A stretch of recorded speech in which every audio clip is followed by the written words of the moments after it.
Hey, pussy, are you still there? I actually admire that you can actually be this fake. And like when the TV comes on, how you can just change. You're the scum of the earth. The old doubt to me, I couldn't do it. The old said I couldn't do it. Look at me now. Lebanon, pound for pound. Headshot dead. That's it. What's going on, everybody? Welcome back to another episode of Over the Octagon podcast. Here with your boys, Evan, Joel, and Nick. And tonight, we are very pleased to announce we have a special guest joining us. Sir, you want to introduce yourself? Tell the people. First of all, thank you guys for having me. Will the franchise Dicke out of Wisconsin, fighting for the Cage Fury light heavyweight title, April 12th, Atlantic City. I'm glad to be here, you guys. Thank you for having me. Yeah, thank you for coming on. And we were talking a little bit before, we started recording or whatever here. I told you I'm going to be at the event, and we watched a couple of your highlights, which you're definitely no short amount of highlights from you. You like to get guys out of there. You got bricks for fucking hands from what I've seen.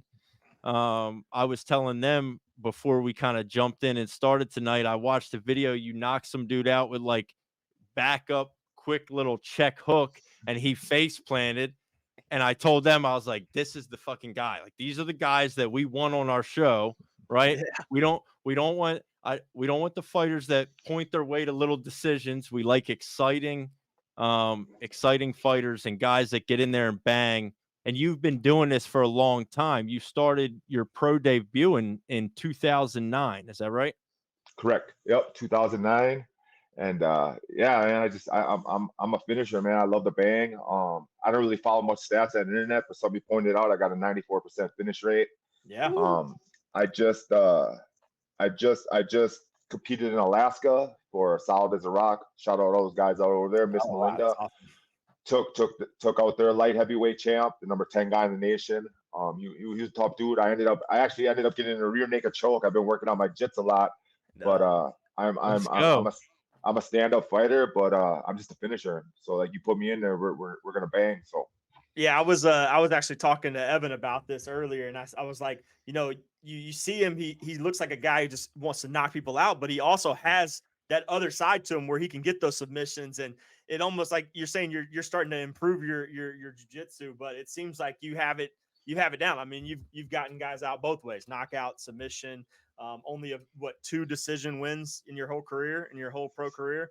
Yeah, something like that. Yeah, I think it's only like 2 decisions. I think it's like 2 decisions. Like I said, I'm in their bang, so like I've never been one to like play with the judges. I don't want to leave that in their hands. So it's kill or be killed in there. So that's just kind of how I fight. One rule: never leave it in the hands of someone else. Yeah, we're obviously huge fighting fans, MMA, big fans of Muay Thai as well, and you watch a lot of these events, and there's always like controversy spinning around on the internet when with some like a controversial decision.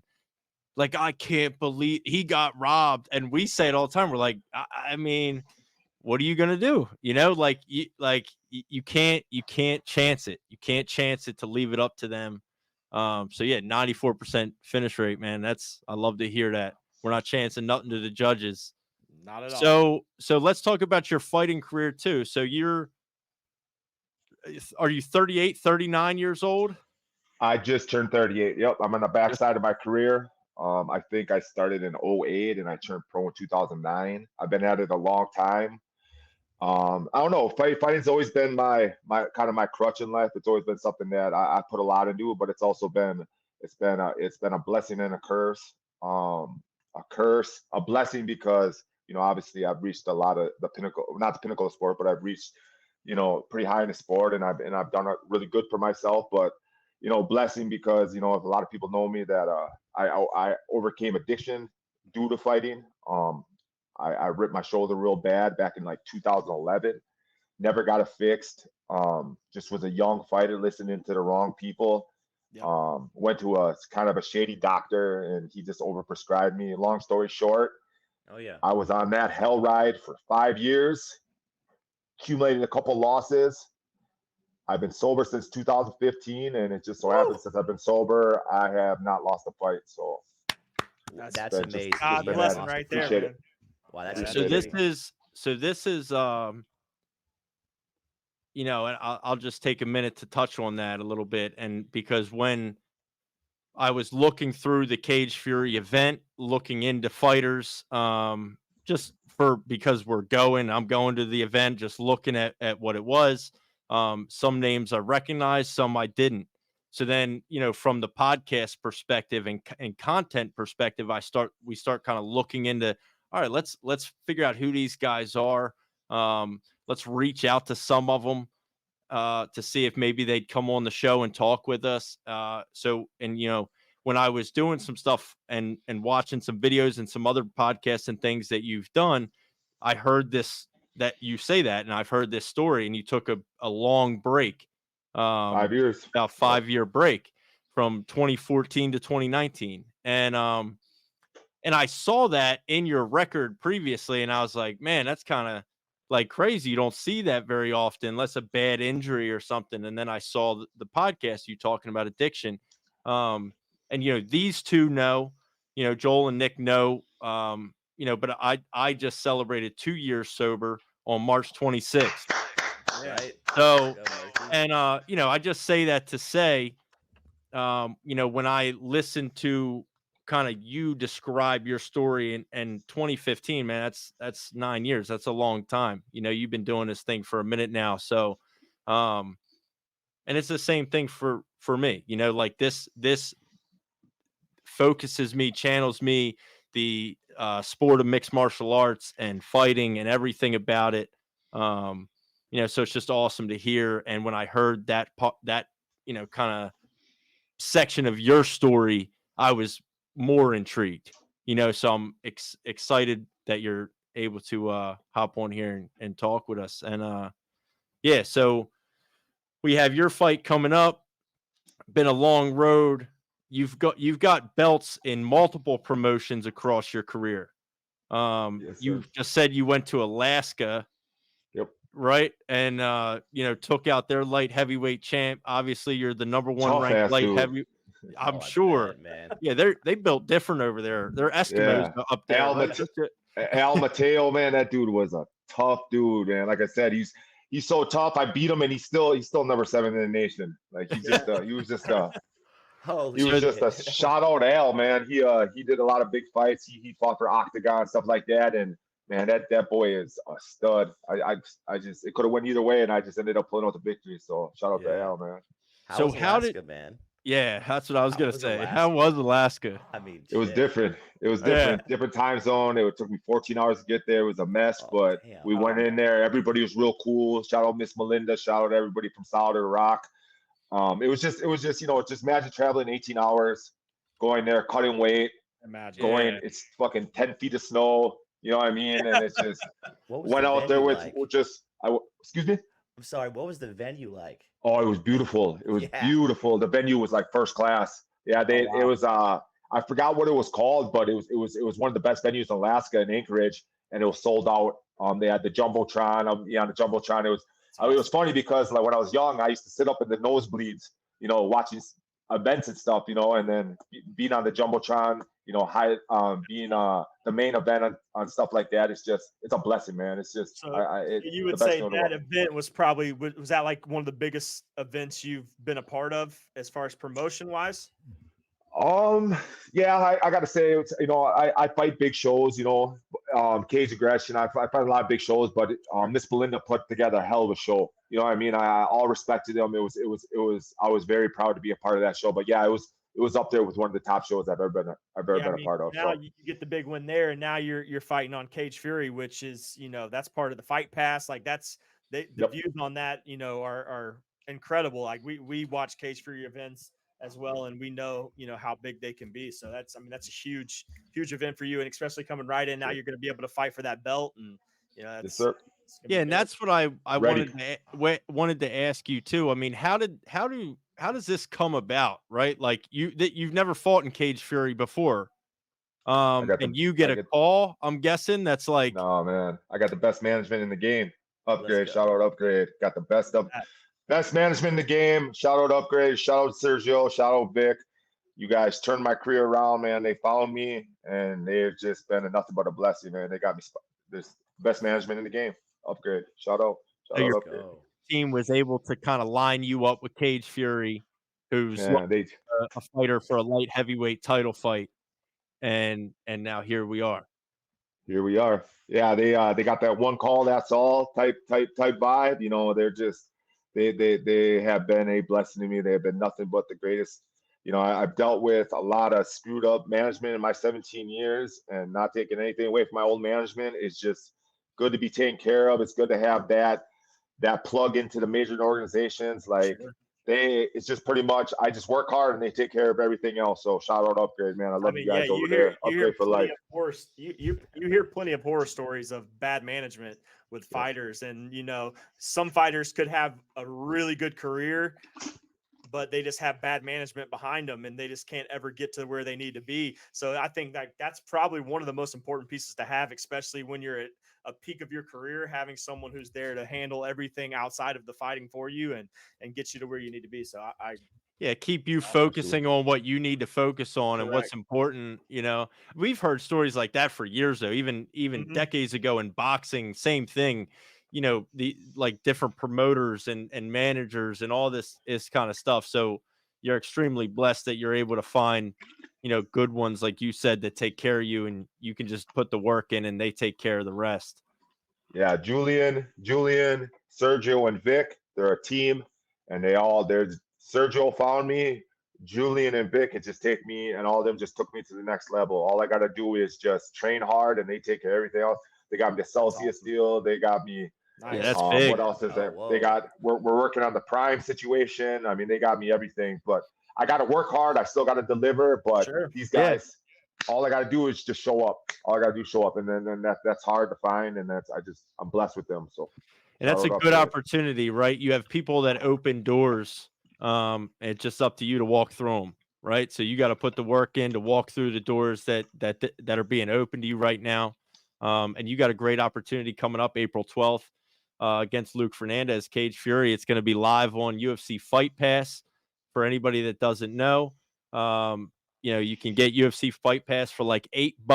This is not a $90 pay-per-view. Right, we don't gotta cry about having to stream East it and send me the link, bro, and all the bullshit. To get $8, get yourself UFC Fight Pass. You get Cage for you get Elephant. Like, let me stop. I'm acting like I work like I'm doing free promo right now. But you get you get huge events, and these are legitimate events. You know, this is at the MGM, I believe, in Atlantic City. It's a beautiful venue. Very close to where I am. We've been to AC a few times. And it's a fight town. We just had a UFC event last weekend or this past weekend in Atlantic City. You know, this is not small potatoes, man. So it's awesome that you're able to show up and you know, do the damn thing. So, and you're on a 6-fight win streak right now. Correct. Right? Yep. And looking to make it 7. Do you have any do you have any predictions for the fight April 12th? Just straight game, straight hell. I'm a gamer, man. I just go out there, just straight hell. So I don't know how it's gonna end, but I'm just gonna know one thing that I'm gonna show up, man. I'm gonna show up to fight, and that's I love it. So feel good, weight good. Yes. Oh yeah. Weight's great. Like just Weight's working there. hard. Like it's just I went back-to-back training camp. So I went from Alaska to here. We didn't even stop. So it's been like a 4-month training camp. Just feel good, man. I'm right around. I'm hovering around 220, but I'm completely shredded. Like very I love explosive. that. Yeah. So how is that? We've talked to guys kind of in your position too, right? You're working what you told us before, a 12-hour shift. Yes, sir. So you're working a 12-hour shift, you're going to the gym afterwards, you're training at the gym afterwards, hopping on to sit down and do stuff like this with us. I mean, this makes for incredibly long days, right? Like, how do you manage that? What's like the best way that you found to keep yourself focused and driven and motivated to put yourself through? I mean, we're talking 15, 16-hour days. you just sat down. When you sat down with us, you told us, you said, man, I just sat down, got home, took a shower, ate something. I'm just sitting down. Right. So like, what's your key to kind of keep yourself locked in, so to speak? The love of the sport, wanting to be more than what I showed in the past through my addiction. My work at Creative Converting, my bosses, Mark Moss, Mr. Christopherson, they have been nothing but a blessing. All my guys at work, they support me 100%. If I didn't have my guys at Creative Converting, like my superintendent, Mark Moss and Mr. Christopherson, if I didn't, I'm not even saying his last name, like Christopherson, he knows who he is. Yeah. But if I didn't have these guys, like Kenny at work, Josh at work, all my guys that help me at work, I wouldn't be able to do it. These guys are huge supporters of mine. Every day, if I'm tired, they pick up the slack. They let me off when I need to be off. No questions asked. If I have medicals, anything. So shout out to everybody at Creative Converting. Bruce, Josh, Kenny, all them, Mark Moss, my superintendent, all you guys. Thank you guys so much, man, because if it wasn't for them, man, and they're all getting together, man. There's like a group of 20 of them. They're all going to be watching it. So shout out them for putting that together. But sounds like you got a lot of good people in your corner. Man, the best people. I'm blessed. That's huge. Blessed. It's amazing. I'm gonna bring it back to something we kind of already touched on, and we don't got to get too deep into it. But even like in my own life and my own experience, right? Like, kind of going through the same situation. It's amazing that when you change your life the way that you did, and your whole perception changes and your whole perception shifts, and when that shift happens, everything around your life starts to change because you start to see things completely differently. The people that you had in your life before, you start going like, man, what the fuck am I doing with, you know what I mean? And then all of the people that have always been there for you, taking care of you and supporting you throughout your life. Just want if to you're make them anything, proud. yeah, you just, the gratitude Appreciate that you 'em. get filled up with, Absolutely. is really a beautiful thing, man. So like the answer that you just gave to that was an incredible answer, right? Appreciate it. Just Yeah. the love of the sport. I mean, that's, we're not fighters. Some of us train, but none of us are professional fighters by any means. But the love of the game and the love of the sport, and you find what you love to do and continue to pursue that, and make the people that are, proud of you proud, right? That's the thing. Absolutely. Just fill that void. You know what I mean? Like when I was off opiates, it kind of left me with this void. You know what I mean? It took me like a year to get over that stuff. People say the withdrawals only last so long. And it took me, first of all, the withdrawals, I was so highly addicted, it lasted like 4 months. But for my brain to chemically balance back out to where I was making rational decisions, it took like 18 months. So that's why I didn't come back to fighting, because I was so scared that anything could happen. And I just didn't want anything to trigger me. But I just filled the void with good people. I filled the void with hard work. Like you asked me before, how do I do 15, 16-hour days? It's because it's just something I love, man. It's not, I don't look at it as, I remember being at the bottom.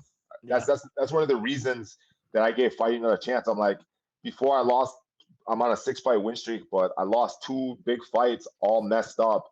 But I had 5 wins before that. And I was just thinking to myself, I'm like, man, if I could beat these guys all jacked up and sick off opiates and stuff, just imagine what I can do sober. So like, Good shit. it took a little bit to get clean, but man, it was a blessing. And I wear that stuff on my sleeve. I wear it on, it's like a shield, man. I'm always very open about my addiction, because I know there's a lot of people that are going through stuff that that they're in the closet about, and I just want them to know, as cliche as it sounds, as corny as it sounds, man, you can get over it, man, and the world's a better place, and the world is beautiful.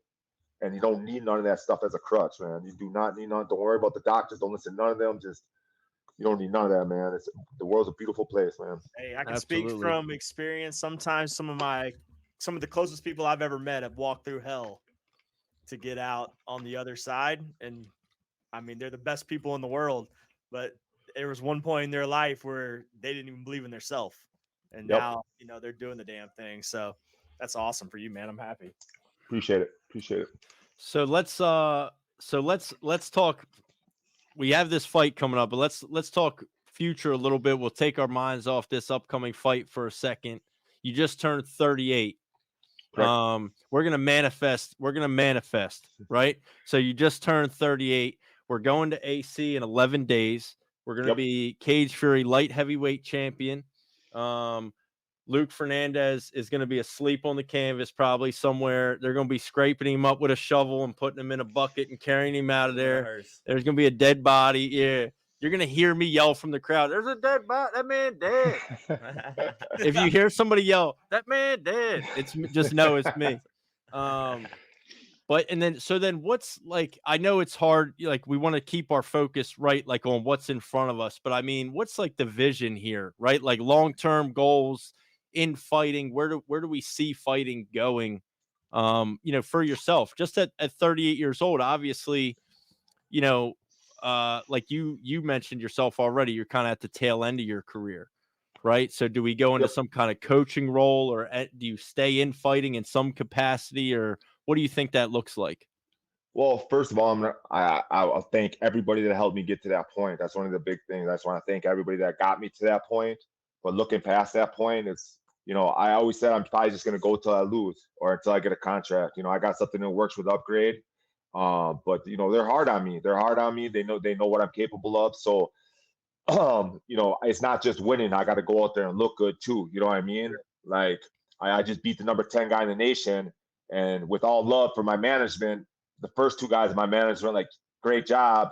The head guy's like, you got tired in the third round. It's kind of like that hard knocks, So I love that. Yeah. So we do have a plan. Everything's with Upgrade, man, whatever they want me to do. So if it goes the way I want it to go, and all respect to Luke, but if he's laid flat out, flatline, then it's going to open up a lot of doors. You know what I mean? And That boy dead. That boy dead. Yeah, it's going to open up a lot of doors. So we got some stuff in the work, but I can't look past this guy because he's absolutely no. Yeah, absolutely not. Right, and that's what I said. I don't want to. I understand where we keep our focus on what we got right now. But I'm curious, right? Because like you're fighting a lot younger guys at this point in your career, right? I mean, Yep. Like you said, the new age of martial arts. Yeah, Man, it's a new little wave, bit. man. It's a little bit different, but I agree with you, and I got to give you a lot of respect, man, because there's not a lot of guys. I mean, you've been doing this amateur since 2008, pro since 2009. Neither one of these guys are math geniuses either. So let me think, about 15 years, right? We're looking about 15 years pro. I mean, that's a blessing right there. Like not a lot of guys are able to be in your shoes to where they're still fighting professionally 15 years in. Yep. You don't see it very often. Gotta want it, man. It's a full-time job, especially at 38, man. Like I'm on a strict diet. My sleep schedule, everything is so strict. I don't drink, I don't do drugs, I don't smoke weed, I don't do nothing. I live a lame life. I go to work. I feel good at 38. I feel like I run with these guys, but my recovery time's a little messed up. I've been a little older. That's the only thing I can't really get over, my recovery time, but I feel good at 38. So like, so I feel like I can still compete with these guys because I live that lifestyle. You know what I mean? But I don't feel like I've lost a step yet, but we'll see. We'll see what happens, man. Like, if I have a feeling if I was out there partying and stuff, I probably look like shit. But I lived a sober life, and I've been that way for the last 8 years. So like, I feel like at 38, I'm even though I'm 38, I can still dunk a basketball. I can still, you know what I mean? So like, we still out there. So you're still killing, man. Yeah, Joel's 5'3" and 275 pounds, and he can still head kick. I can head kick. Yeah, that's for sure. Yeah, it was not legit. 5'3", but I can definitely head kick. Well, listen, man, you guys got anything else for Will before we get out of here? No, we appreciate you coming on, man. We're super excited to watch your fight. We typically we do like group watch alongs as well. So like, while Murky will be, or Evan will be at the fight in person, me and Nick will be in a Discord showing the fights to other people as well. So we invite people out to watch guys who are on the show and things like that. So you'll get support online, you'll get support in person. So we're here to watch. That's a Friday night. Do one of our little make sure companions. Make sure you come up and say what up to me, man. I'd love to show you some love, man, for having me out. Make sure you come up and say what up to me. There's gonna be a lot going on, but I've always take a minute to thank you guys. You know what I mean? Yeah, no doubt. If I could just thank a couple people, my sponsors and shit, my Please. sponsors and my coaches and stuff. Everybody at Red Shapers, man, I love you guys. Coach B, he's gonna be with me at the fight. All my training partners, Timmy, everybody at Shano Gracie's, Green Bay Jits, everybody at Manitowoc, my sponsors, Celsius, Mickey Magnum. He's going in for surgery tomorrow, man. My prayers are with you. Man, I'm probably forgetting a bunch, but everybody at work, everybody at Creative, thank you guys so much. To you guys, thank you guys so much. Cage Fury, thank you so much for having me. I will put on a show. To Luke, man, appreciate it for taking the fight, man.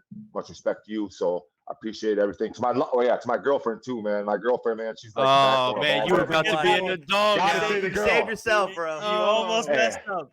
Shout out to you. She was looking at me from the corner, so I gotta say that. Yeah, shout out to my girlfriend, man. She gets me to practice. She meal preps everything for me, man. I love you. that's I love you, huge. baby. So That's huge. Well, listen, man, it was a pleasure having you again, guys. For anybody that doesn't know, we got Will the franchise, Dicke versus Luke Fernandez for the Cage Fury light heavyweight title on April 12th in Atlantic City. It's also live on UFC Fight Pass. And this is the main event of the evening, from what I understand. yes, So sir. you're gonna make, second to last walk, man. You're out there. go. I'm gonna be geared up. I mean, I'm sober, so I'm gonna be like 17 Red Bulls in or something, probably all Love Red jazzed Bull. out. Celsius. Celsius. Yeah, Celsius. Just for you. Just for you. Yeah. Awesome. But yeah, listen, it was a pleasure having you, and we will definitely we'll try to figure out something to link in AC after the fight or whatever. Even if we just for the gram, we got to get a little pick or something for the gram. Over the Octagon. Again, appreciate you, everybody listening. We will see everybody on the next one. Let's keep it hot. Thanks, Will. Thank you guys.